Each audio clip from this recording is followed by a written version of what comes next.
and welcome to the Tao of Our Understanding Recovery Podcast. In this podcast, we discuss mystical works of literature and how they relate to recovery. We hope you enjoy today's podcast episode.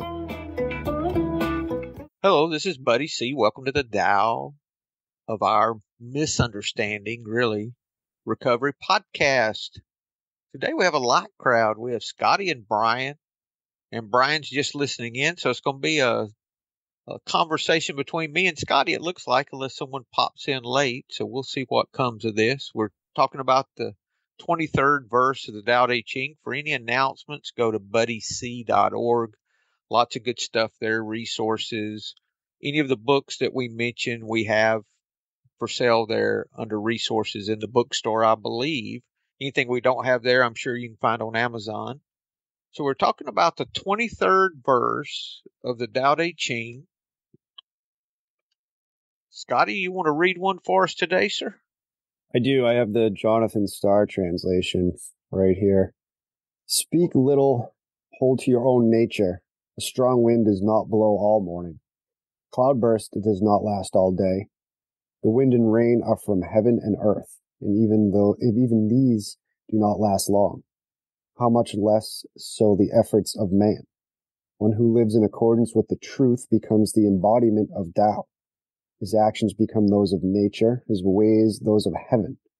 It is through such a one that heaven rejoices, that earth rejoices, that all of life rejoices. All of life. All of it. Speak little. Man, I'm talking and I can't stop. I've noticed that before. Notice me doing that, or you? A little bit of both. Yeah.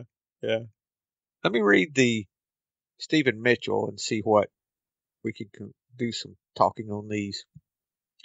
See what they say to us, what they speak to us. Express yourself completely, then keep quiet. Be like the forces of nature. When it blows, there is only wind. When it rains, there's only rain. When the clouds pass, the sun shines through.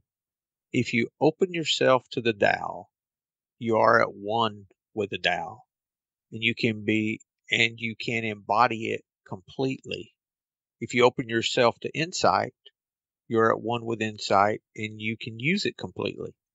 If you open yourself to loss, you are at one with loss, and you can accept it completely. Open yourself to the Tao, then trust your natural responses, and everything will fall into place. This sounds like something we were talking about earlier, doesn't it? They also rhyme a little bit, don't they? I'll read one more here. I think this is the MacDonald translation. Nature uses few words. When the gale blows, it will not last long. When it rains hard, it lasts but a little while. What causes these to happen? Heaven and earth. Why do we humans go on endlessly about little when nature does much in a little time? If you open yourself to the Tao, you and Tao become one. If you open yourself to virtue, then you can become virtuous. If you open yourself to loss, then you will become lost. If you open yourself to the Tao will eagerly welcome you. If you open yourself to virtue, will become a part of you. If you open yourself to loss, the lost are glad to see you. When you do not trust, people will become untrustworthy. I was thinking about that opening, first of all, that first stanza there. I like the way that Mitchell put it. Makes more sense to me to express myself completely and then be quiet. I've been told that when I'm making an amend to someone, don't rattle on and on. Make it and just stop. I learned in negotiating a long time ago, after the negotiation's over, ask, is that the best you can do? And just be quiet and see how they respond. I'm amazed at the times that they come back with something better if I can keep my mouth shut and just sit there. And it seems, too, that in that first stanza, be like the forces of nature. If we're doing something, just do that. Like, be where our feet are. If it rains, it's just going to rain for a while, but it is raining. So if you're Be with what you're doing and then stop when it's time to stop, that kind of thing.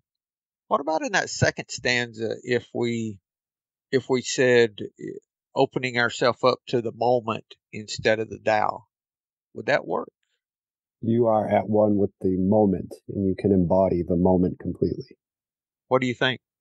I think if I'm closed to the moment, that I'm preoccupied with something else, I'm ruminating, I'm focusing on something that I'm afraid of losing or not getting, planning for the worst or hoping for the best, one of those two usually. So if I can open myself to the moment as it is, like you said, if it's raining, it's not going to last forever, but it is raining. So I should be prepared for rain. I should have my rain boots on. I should have my umbrella. I should have the tools that are necessary in that moment. I shouldn't, if it's snowing and icy, then I shouldn't be in my shorts wishing that it was summer. Embodying the moment means just being completely at one with it. Whatever's going on around me, that's where I am. That's what I'm doing, how I'm acting. His actions become those of nature, his ways those of heaven. Open yourself to insight. MacDonald, he interprets that as virtue, insight and virtue. Virtue for Guy Fu Feng too. Success for Ron Hogan. And virtue, the Tao Te Ching, the TE is virtue. So this would be open yourself to compassion, really would be the same. Or love if you wanted to use the big word. The big 4-letter word. Right? Yeah, the heavy hitter. I guess if you're gonna, where does virtue, compassion, and love all come from? I guess it comes from insight. Yeah. From being in that moment. It seems like insight is like clearing yourself of whatever's preoccupied, getting rid of whatever's blocking me to those virtues, compassion, love, all that stuff, humility. Being helpful. And it's interesting though, the way it's framed. We open up, we become one with it, and then we embody it completely. Is the way Mitchell goes through that, and we embody the Tao completely with virtue, compassion, love. We become one with it. Then we can use it completely. And then when he says, open yourself to loss, you become one with loss and you can accept it completely. Why would you need to accept loss completely? It looks like you'd want to avoid loss, but that's where our peace comes from, I think, is from the acceptance of that. If I'm avoiding loss, then I'm, again, avoiding that moment, pretending like something didn't happen. It doesn't exist. Right. Yeah, that's good. Thank you. And for me, it's accepting it completely, but a lot of times for me, it's bit by bit. And that I can't accept the whole thing, but I can accept a little chunk of it. And I think that comes back to, if you go back a little bit, to opening myself to it. If I just tell myself, you know what, I can't accept this whole damn thing, but I'm willing to be open to accepting it. And that's going to kick the door open for me a little bit. Being willing to be being virtuous will allow me to be virtuous. And being open to virtue will allow me to be virtuous. It starts with the willingness. It's like page 552 in the big book when we talk about resentments, right? I'll just read that because I think that process may be the opening up process. It's page 552, and this is known as the resentment page in the 4th edition of the big book. If you have a resentment you want to be free of, if you will pray for the person or the thing that you resent, you will be free. That's opening up. If you will ask in prayer for everything you want for yourself to be given to them, you will be free. Ask for their health or prosperity, their happiness, and you will be free. Even when you don't really want it for them and your prayers are only words and you don't mean it, go ahead and do it anyway. It has nothing to do with what we believe. It's just an action, right? Do it every day for 2 weeks and you will find you have come to mean it. and to want it for them. And you will realize that where you used to feel bitterness and resentment and hatred, you now feel compassionate, that virtue, understanding, and love. Maybe that's the opening up process, or could be using that. Thank you for everything. I have no complaint whatsoever when I have a fucking load of complaints. Even if you don't mean it, it doesn't matter what you believe or feel. Just take the Right. action. Be open to it happening and Yes. take an action to make it happen. It doesn't say to think really hard about being better. It says to pray for what they want. Pray for something good for them. Yeah.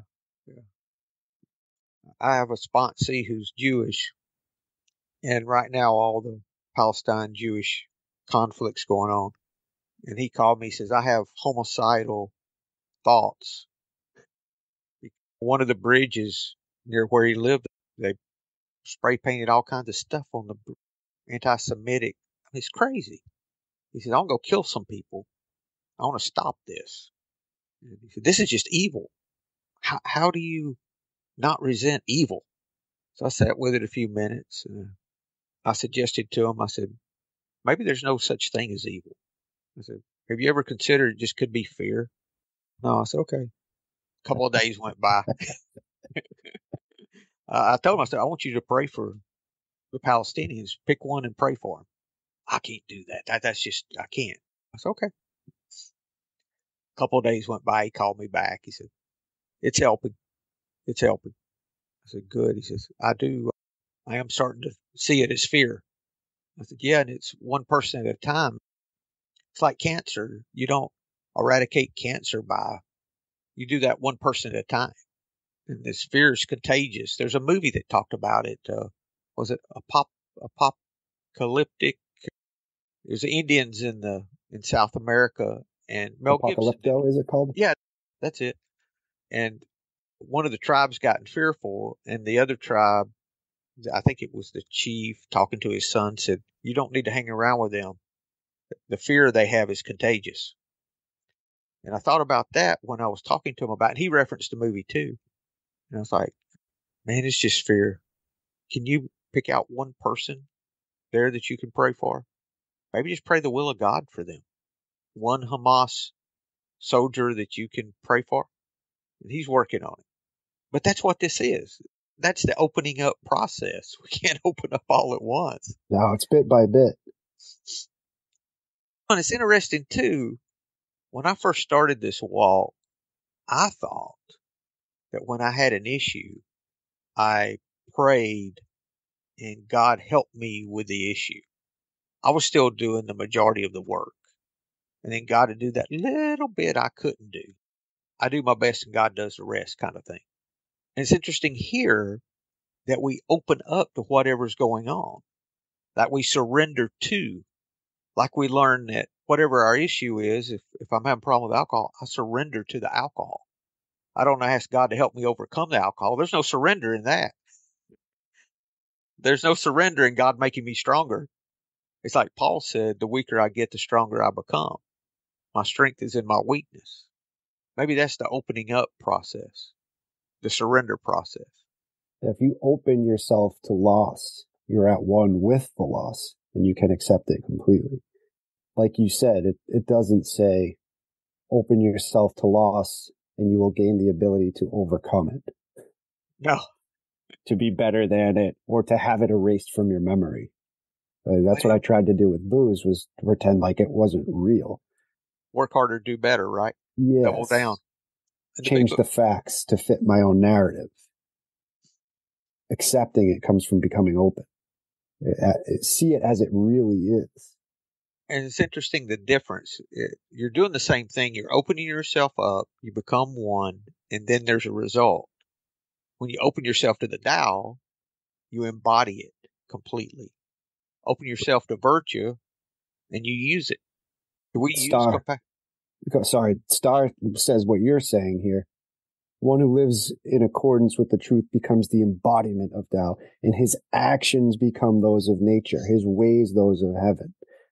If I align myself with those virtues, my actions can be virtuous. I can use it.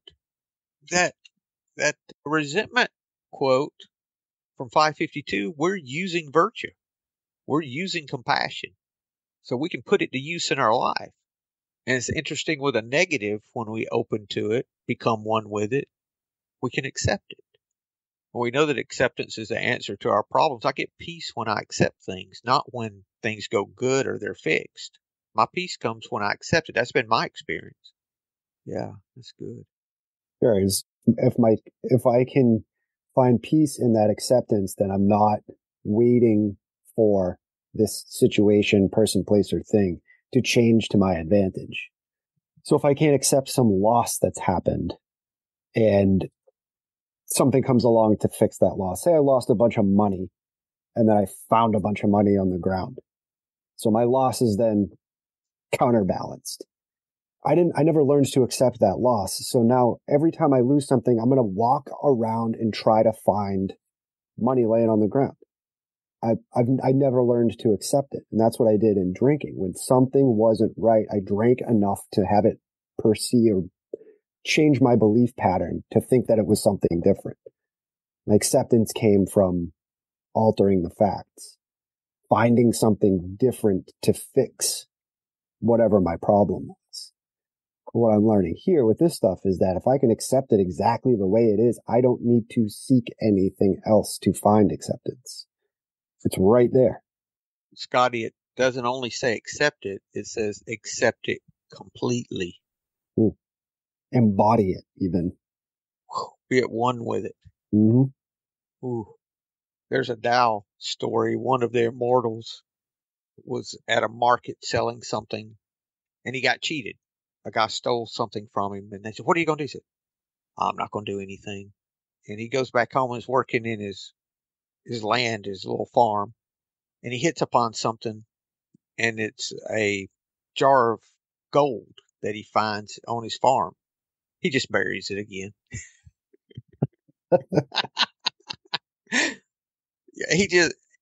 He wasn't hung up on what he had. Those stories, who knows if they're true or not, but it illustrates what we're talking about. Is that it wasn't and the loss could be anything. There's all kinds of loss. Of course, we've got death that's a loss, but there's other things that die too. Jobs and cars and relationships, and there's lots of loss. Not to mention perceived losses. Yeah. Shots to my ego. I've been That's slighted. still a loss. Yeah, of course. That's still a loss. Yeah. Imagined or real, right? Yeah. Yep. If it exists in my head, then it's definitely real. Yeah. Yep. And it's with Mitchell, that very last phrase, I think, is how to do it too. Open yourself up to the Tao, then trust your natural responses, and everything will fall into place. So we don't have to.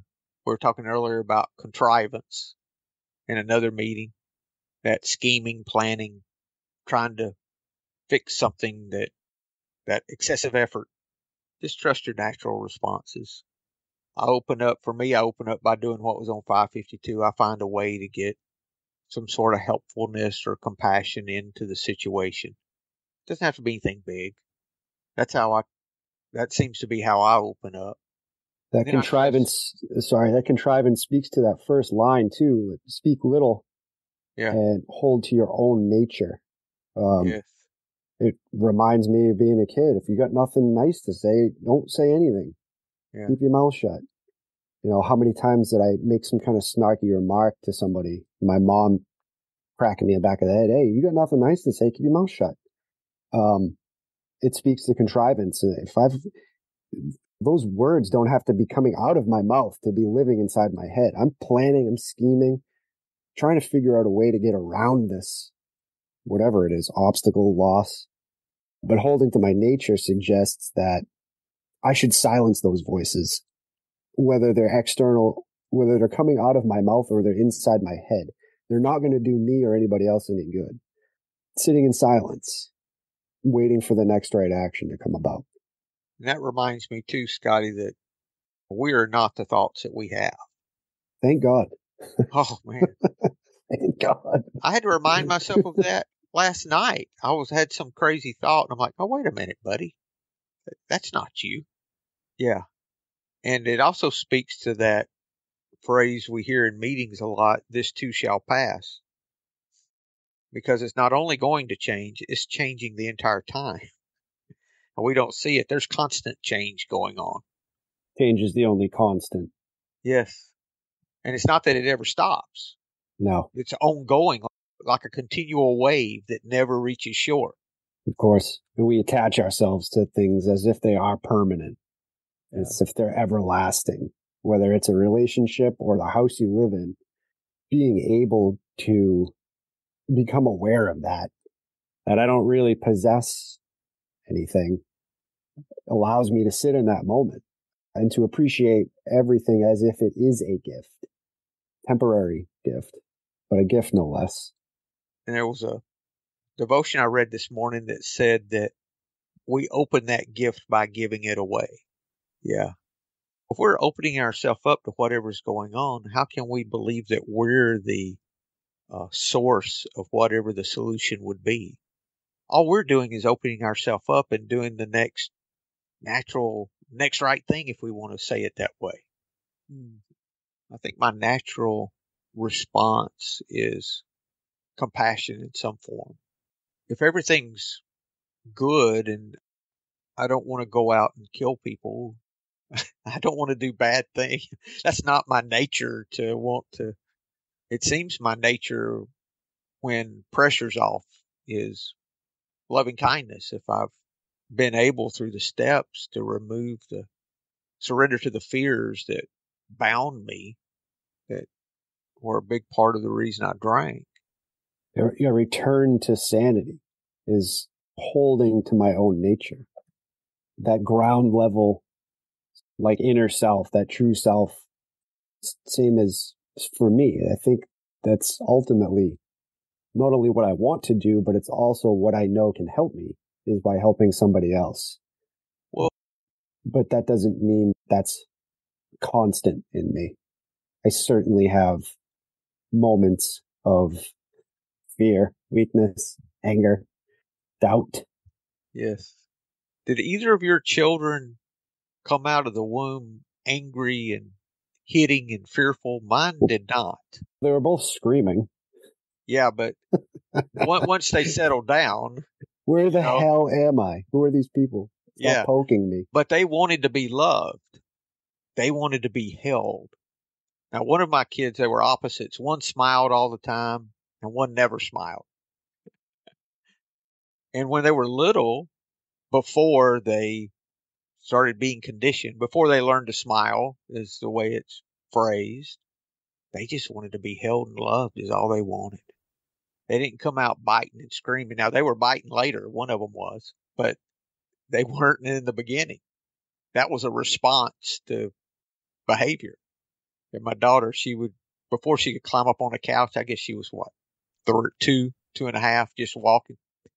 I heard this, I called it the war cry, because when I heard it, she was trying to bite somebody. And my son, a couple of years older, would have her head out here and she would be like a zombie. She was doing her back, trying to bite him. Walking Dead. Oh, she was vicious. But she wasn't like that when she was born. She was responding to him antagonizing her. Yeah, she grew into that role. Yeah. The Walking Dead. Yeah. It makes me think that our nature is to be comfortable and that it's like my brain's primary focus or primary function is to seek comfort. So if I'm cold and I'm an infant, I'm going to cry. If I'm hungry, I'm going to cry. And when I get those things, I'm comfortable. And now as an